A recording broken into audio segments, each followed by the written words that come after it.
안녕하세요. 뉴스반장입니다.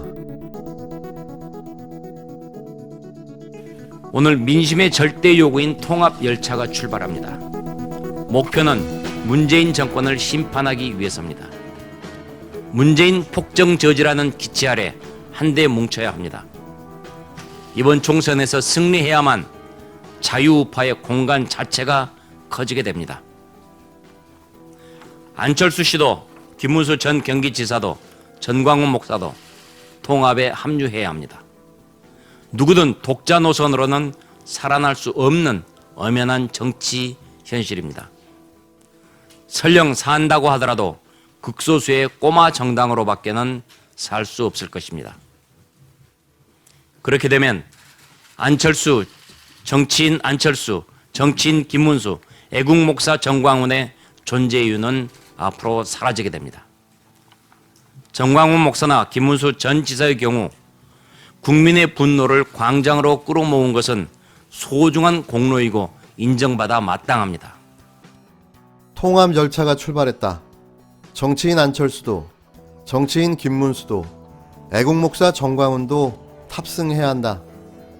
지난 1월 31일 당시 자유한국당 원내대표였던 심재철 대표가 국회에서 열린 원내대책회의에서 총선을 앞두고 보수 우파가 모두 통합해야 한다고 주장하며 한 발언입니다.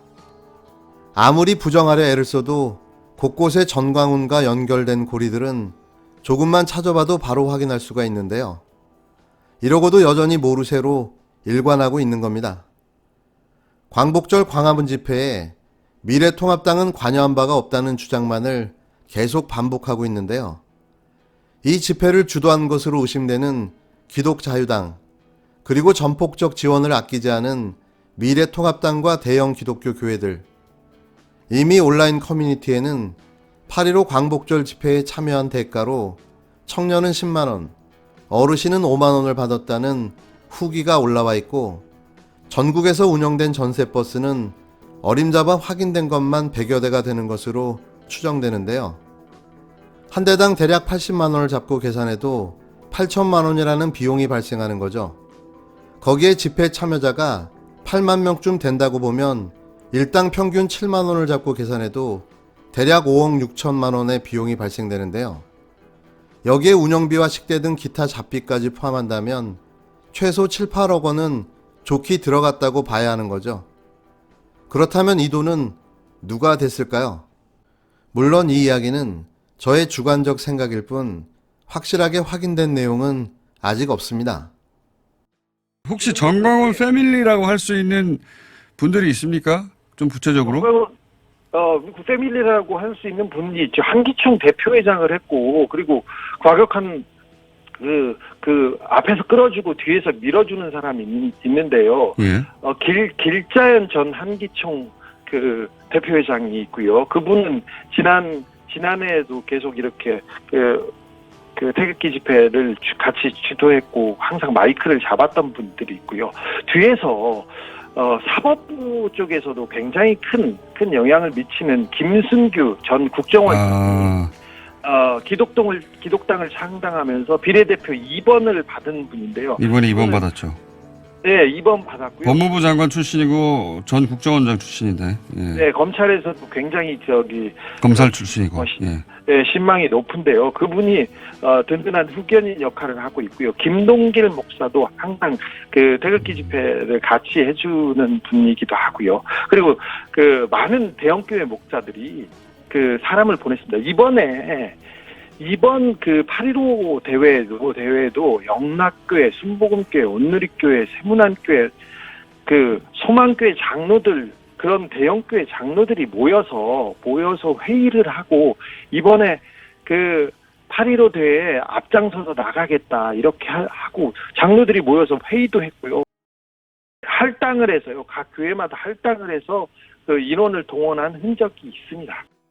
25일 TBS 김어준의 뉴스공장에 출연한 주진우 기자는 정광훈 목사의 진짜 배우가 있다고 밝히며 대형 기독교 교회와 전직 법무부 장관과 국정원장을 지낸 김승규 장로를 지목합니다.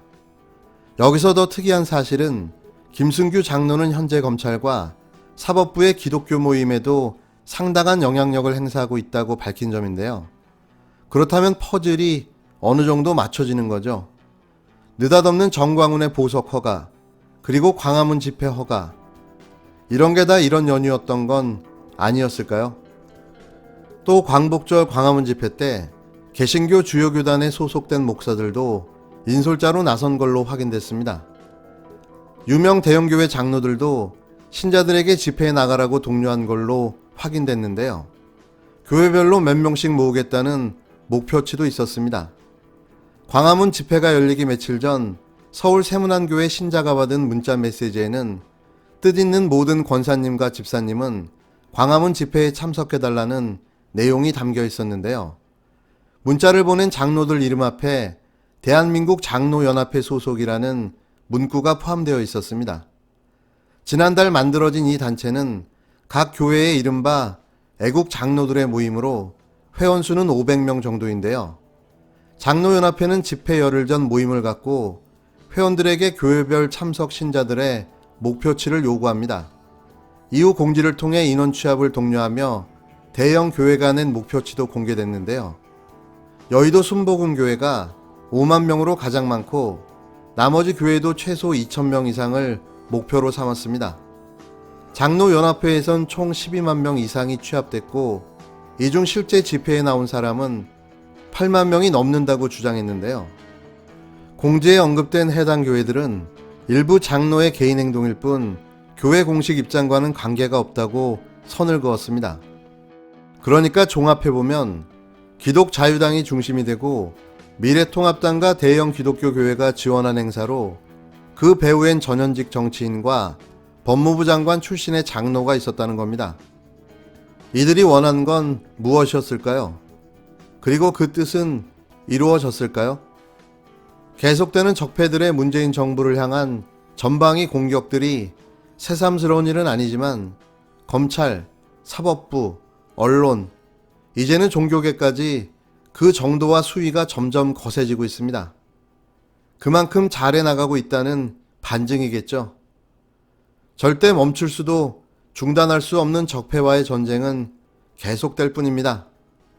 교계 사람들이 그 좀 과격한 말과 그리고 집회, 이게 불법을 지금 넘어들고 있는데요. 이분들이 사법 처리가 잘 안 됩니다. 왜 그렇게 보면은 저 검찰 내에도 기독교 신우회가 지금 엄청나게 영향을 미치고 있고 그 다음에 사법부에서도 저는 비슷하다고 봅니다. 판사들 사이에서도. 그런데 검찰 내 신우회, 검찰 내 기독교 세력에서 가장 영향력이 있는 사람이 김승규 그 전 국정원장이고요. 이분은 그 현직에 있을 때도 그렇고 이후에 나왔을 때도 기독교 그 세력을 이렇게 규합해서 회사도 만들고 활동도 계속 하고 있습니다. 그래서 영향이 굉장히 있다고 봅니다. 정치계에도 있고요.